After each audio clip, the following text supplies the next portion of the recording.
भारत की राजधानी दिल्ली के लाल किले के पास एक कार में बड़ा धमाका हुआ। ये धमाका इतना बड़ा था कि जानकारी के मुताबिक करीब 8 लोगों की जान चली गई, मौत हो गई। साथ ही घायलों की संख्या काफी ज्यादा बढ़ गई है। लाल किला एक भीड़ भाड़ इलाका है जहां तमाम लोग हर प्रदेश से, छोटे बड़े शहरों से, गांव से लोग यहाँ घूमने आते हैं। उन्हें नहीं मालूम था कि धमाका हो जाएगा और इतने लोगों की मौत हो जाएगी। यह धमाका प्रशासन सुरक्षा पर काफी सारे सवाल खड़े करता है। लाल किला मेट्रो स्टेशन के पास कार में धमाके के बाद दिल्ली में हाई अलर्ट जारी कर दिया गया है। मौके पर भारी पुलिस बल तैनात कर दिया गया है और घायलों को अस्पताल में भर्ती कराया गया है, जिनका इलाज जारी है। इस वक्त तो मैं लाल किला के ठीक सामने हूँ, जहाँ पर जोरदार धमाका हुआ। धमाके के बाद यहाँ पर स्थानीय पुलिस की टीम पहुंची है, एम्बुलेंस यहाँ पे काफी पहुंची है और इसके साथ साथ फॉरेंसिक जांच करने के लिए यहाँ पे अलग अलग टीम आ रही है। खासतौर पर अगर दिल्ली पुलिस की स्पेशल सेल की बात करें, क्राइम ब्रांच की बात करें, लगातार यहाँ पर कई टीम जो है वो आ रहे हैं और यहाँ पर देखिए वरिष्ठ पुलिस अधिकारी जो है वो यहाँ पे पहुंच रहे हैं। देखिए ये मैं सबसे पहले दिखाना चाहूंगा, ये है दिल्ली पुलिस की स्पेशल सेल की टीम यहाँ पे पहुंची है। स्पेशल सेल के एडिशनल सीपी प्रमोद कुशवाहा जी वो पहुंचे हैं और स्पेशल सेल की ये टीम यहाँ पे पहुंची है और विशेष तौर पे यहाँ पे देखा जा सकता है ये घटना स्थल पर ये एम्बुलेंस यहाँ से जाता हुआ और यहाँ पे लगातार यहाँ पे वरिष्ठ अधिकारी जो हैं वो यहाँ पे पहुंचे हैं, जो मौके का मुआयना कर रहे हैं। और इसके साथ ही एक कुछ जिससे भी बात करते हैं कि जिस तरह से यहाँ पे आज घटना हुई है, क्या कहना हुआ है कि बस समझ लीजिए बहुत तेज धमाका, इतना तेज धमाका कभी नहीं देखा। हम तो यहाँ से पीछे की तरफ से तो धमाका देख के सुन के मतलब इधर की तरफ आए तो बॉडी के पार्ट्स कोई इधर पड़े हुए कोई इधर पड़े हुए, मतलब बहुत ज्यादा बॉडी के पार्ट्स यहाँ पे पड़े हुए थे। ये देखिए ना, ये रखिए यहाँ पर। आपको मैं दिखाना चाहूंगा घटना स्थल पे कुछ ऐसे बॉडी पार्ट्स जो हैं वो यहाँ पे देखे जा सकते हैं। जैसे यहाँ पे घटना किया गया है, ये हालांकि मैं क्लोज से नहीं दिखा सकता हूँ, नजदीक से दिखा सकता हूँ।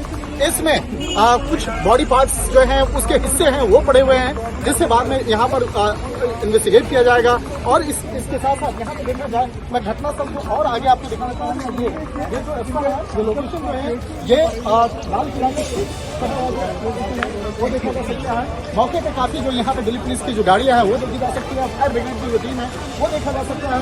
और यहाँ पर इन्वेस्टिगेशन करने के लिए जिस तरह से अब क्राइम ब्रांच और इसके साथ साथ जो स्पेशल सेल के जो अधिकारी हैं वो पहुंचे हैं, स्पेशल सेल के जो वरिष्ठ अधिकारी हैं प्रमोद कुशवाहा वो खुद मौके पर पहुंचे हैं और उन तमाम मामलों का विस्तार से तफ्तीश की जा रही है। और देखना लाजमी होगा कि जिस तरह से यह हादसा और जिस तरह से कहा जा सकता है एक संदिग्ध गतिविधियां हुई है, जिस तरह से विस्फोट हुआ है, जिस तरह से गाड़ियों में आग लगी है, ये मसला अपने आप में कई तरह के सवाल खड़े करते हैं। अब देखना लाजमी होगा कि किस तरह से यह पूरे इस मामले को अंजाम दिया गया।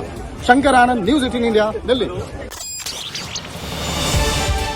मैं ट्रंप से नहीं डरता, रूस ने जंग के बीच जेलेंस्की का भड़काऊ बयान सामने आया है। ब्रिटेन फ्रांस को बताया डरपोक। जी हाँ, जेलेंस्की ने कहा कि अमेरिकी राष्ट्रपति ट्रंप के साथ संबंध सुधारने में प्रिंस चार्ल्स ने उनकी मदद की थी। उन्होंने कहा कि अमेरिका और राष्ट्रपति के साथ उनके संबंध सामान्य है, आम है। रूस के साथ जारी जंग के बीच यूक्रेन के राष्ट्रपति व्लादिमीर जेलेंस्की ने कहा कि वो अन्य पश्चिमी देशों की तरह डोनाल्ड ट्रंप से नहीं डरते हैं। उन्हें उन रिपोर्टों को भी खारिज कर दिया है जिसमें दावा किया गया था कि वॉशिंगटन में उनकी पिछली बैठक अच्छी नहीं रही थी। रूस ने रविवार यानी 9 नवंबर 2025 को यूक्रेन के ऊर्जा ग्रिड पर हमला किया था, जिस वजह से कीव के कई क्षेत्रों में बिजली चली गई थी, गायब हो गई थी। द गार्जियन को दिए गए इंटरव्यू में जेलेंस्की ने कहा कि अमेरिकी राष्ट्रपति ट्रंप के साथ संबंध सुधारने में प्रिंस चार्ल्स ने उनकी मदद की थी। उन्होंने उन दावों का खंडन किया, यानी विस्तार से बताया कि जिसमें दावा किया गया था कि व्हाइट हाउस में हुई तीखी बहस में ट्रंप ने युद्ध क्षेत्र में नक्शे फेंक दिए हैं। जेलेंस्की ने कहा, उन्होंने यानी ट्रंप को कहते हुए कहा कि कुछ भी नहीं फेंका था। अमेरिका और ट्रंप के साथ हमारे संबंध समान हैं। फाइनेंशियल टाइम्स के अनुसार ट्रंप ने कथित तौर पर जेलेंस्की पर युद्ध समाप्त करने के लिए व्लादिमीर पुतिन की शर्तों को स्वीकार करने का दबाव डाला था और कहा था कि अगर यूक्रेन सहमत नहीं हुआ तो पुतिन उसे तबाह कर देंगे।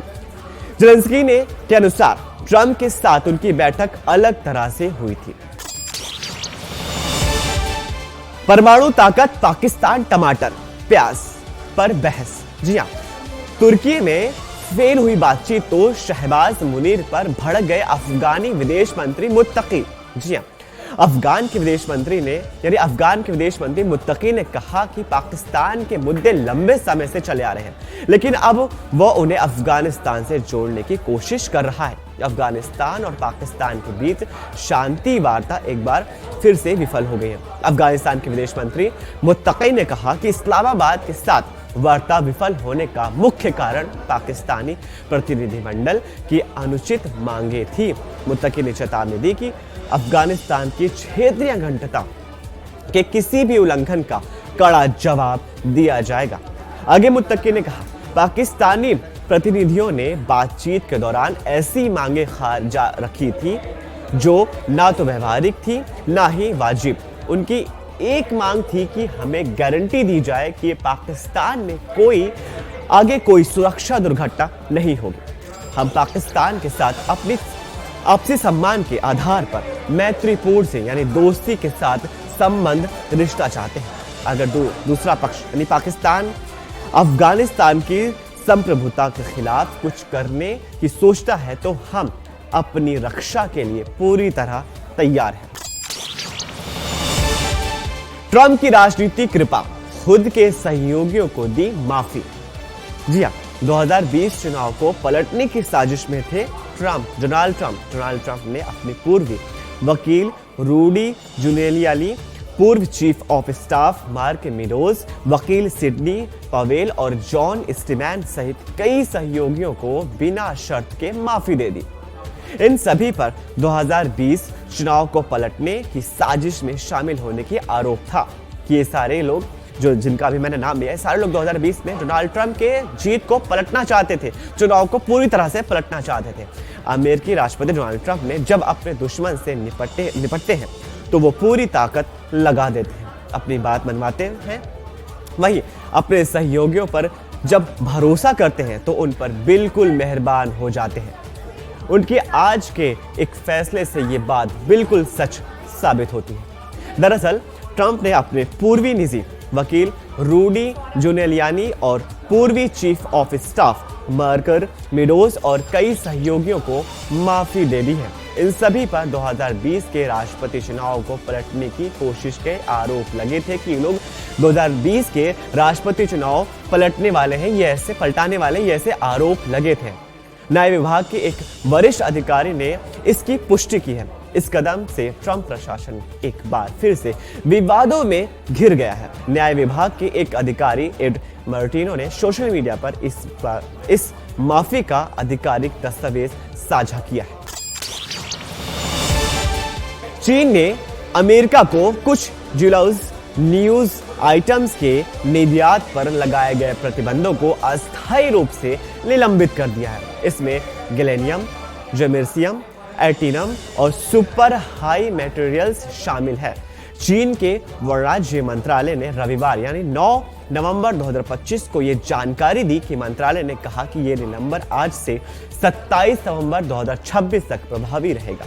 मंत्रालय ने इस संबंध में और कोई विवरण साझा नहीं किया है। दिसंबर 2024 में चीन ने इन सामग्रियों के निर्यात पर प्रतिबंध की घोषणा की थी, यानी बैन की घोषणा की थी कि इन पर बैन लगा दिया जाए। चीन ने शुक्रवार को अन्य निर्यात नियंत्रणों को भी निलंबित करने की घोषणा की, जिनमें कुछ दुर्लभ पृथ्वी तत्वों और लिथियम बैटरी सामग्री पर लगाए गए प्रतिबंध बैन शामिल थे।